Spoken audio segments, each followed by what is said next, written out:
make his face shine upon you.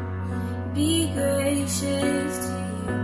The Lord turn his face toward you and give you peace.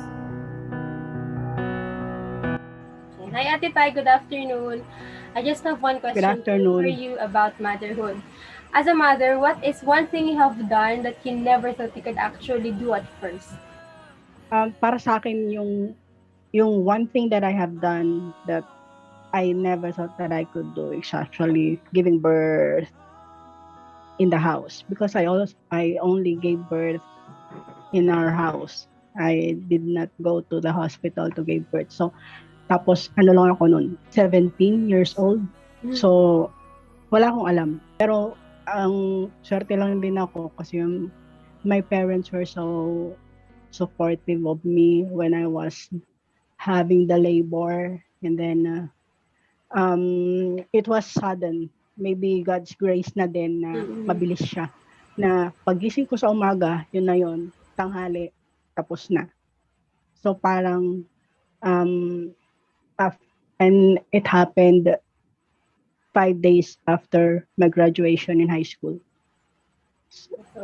Parang napaka-memorable lang sa akin kasi graduate ako ng may ganun. Tapos nag-travel pa ako pa uwi sa amin kasi doon ako nakatira doon sa father ko. Tapos lumipat ako sa place ng mother ko noon. So hindi ko alam na malapit na pala yung due ko kasi wala talaga akong alam. So parang takot akong magpa-check up pa noon. So nung dumating, basta naramdaman ko na lang siya that morning na parang sobrang sakit. Yun yung pinakamasakit sa buong buhay na mararanasan ng isang babae, actually.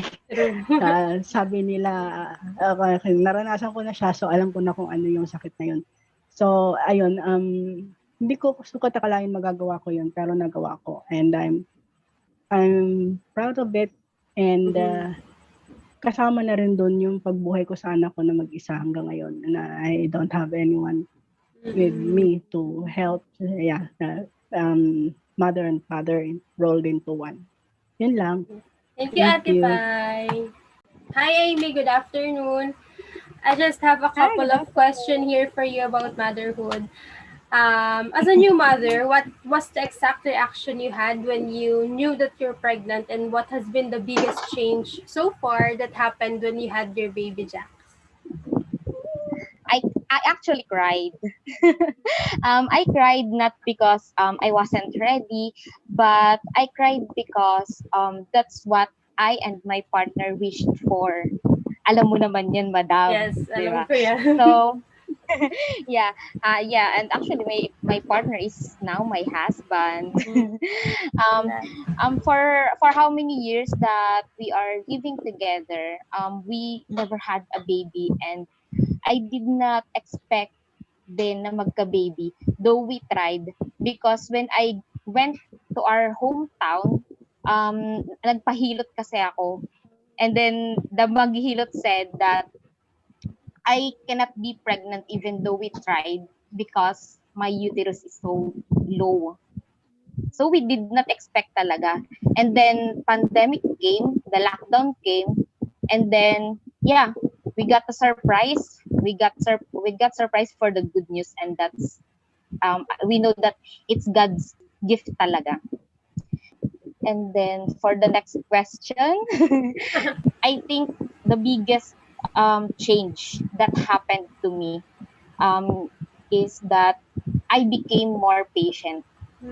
Because, di ba, alam mo naman, easy-tempered din ako. But, yeah, because when Jax came, of course, it will really test your patience, especially newborn sila. They cried a lot, and you don't know why they are crying. So, ayun, wala kang choice kundi you should understand kasi baby lang sila. So, it really tests your patience talaga. That way then, you learned how to love unconditionally. Kasi, alam mo yun, every day that you're staring at him, parang, wow, it's so fulfilling. especially my child, my baby Jax. He is a very happy baby. He smiles all the time, and that it gives it your heart always melt when looking at him. Yeah, I think I think that's all. Thank you, Amy. Yeah. So, hi, Mommy Azzy. First of all, happy Mother's Day. Thank you. Anyway, anyway, so we all know that you have your beautiful daughter named Rocket Trends and Rocket Fits. Yeah. Aside, how did you came up actually with your daughter's name as Rocky? Okay. So, before anything else, Happy Mother's Day Wait. din sa mga mother. Sa mother mo, syempre, Happy Mother's Day din. So, actually, Rocky came from her real name, Amara Kidney. So, yung Ra is yung end ng first name niya, which is Amara. And then, from Kitzi. Oh. So, Rocky. And then, yung Amara is, ikaw yung inspiration namin, joke. Joke lang. Actually, yung Amara is, initials namin dalawa ng husband ko, ni Mark. Triple A doon is from Azalea Amor, As. Tapos yung MR is from Mark Rosal. So, Amara siya. So, galing siya kay Mark. So, kailangan may entry din si mother. So, nag-isip din ako. So, I came up with Kitsi naman. Kitsi. So, yung Kitsi na yun is kami din siya ni Mark with the presence of God. So, yung K-I, from Mark's nickname, which is King. Tapos yung Z is from Azi. And then yung letter T is parang center namin si God. So, yun yung meaning. Ayun. Thank you for sharing. So, out of love siya. Ganyan. Thank you for sharing, Mommy Azzy. May His favor be upon you and 1,000 generations, and your family, and your children, and their children, and their children.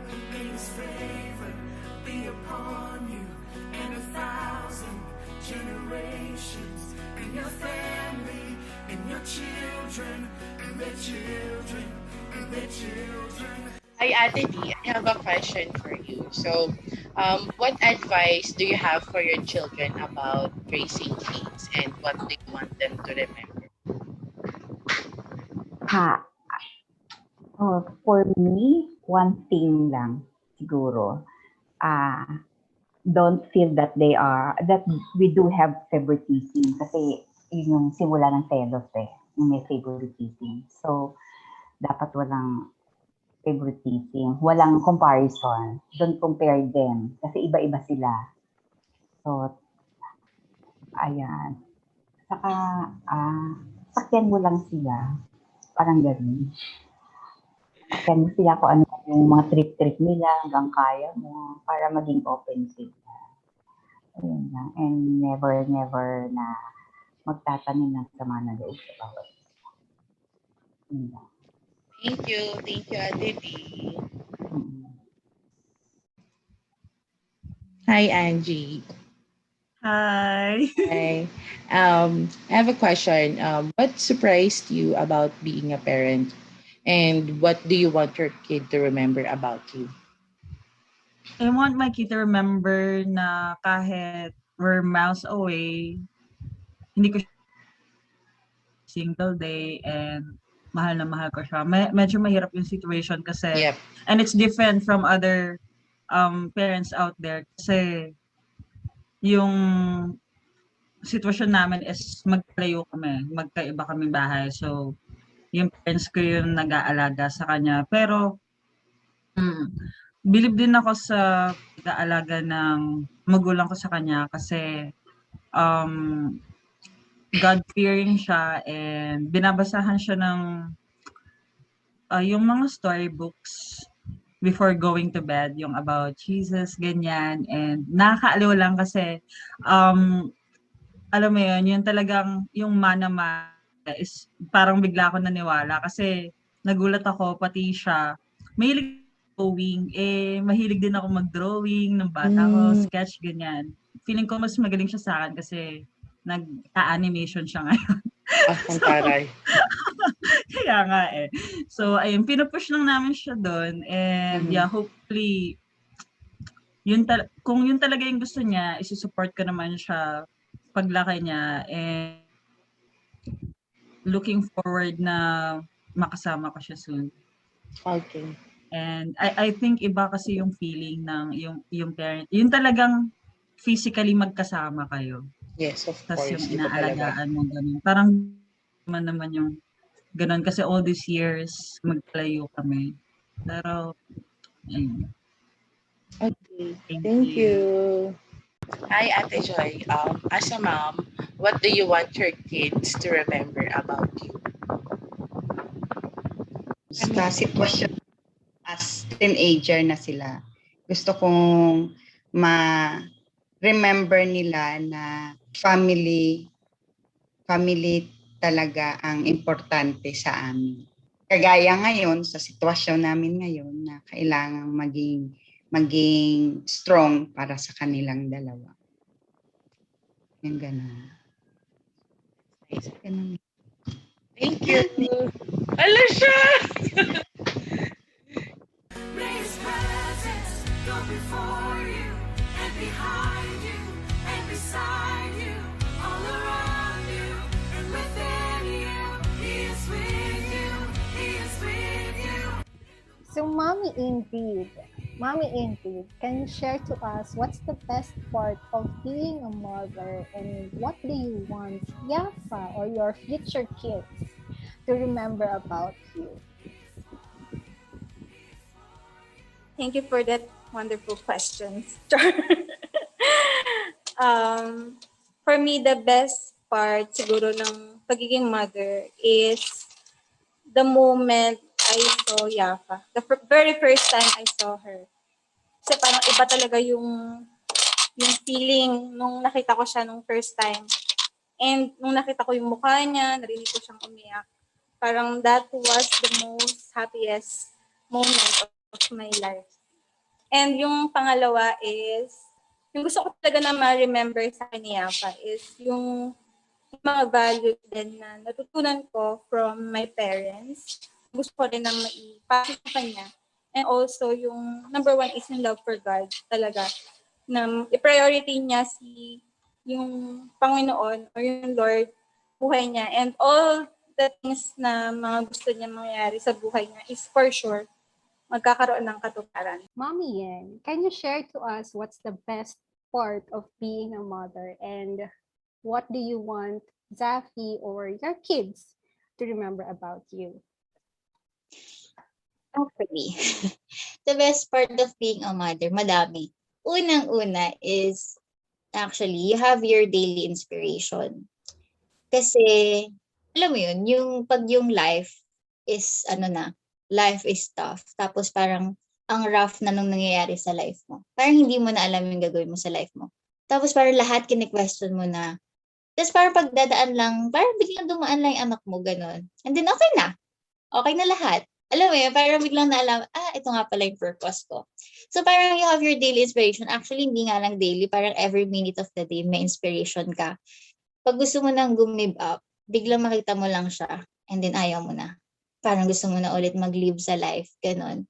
Ganun yung feeling ng pagiging mother. Actually, sobrang very nakaka-emotional talaga pag naiisip ko lang din si Zafi. Every time talagang sumusuko na ako, talagang ayoko na.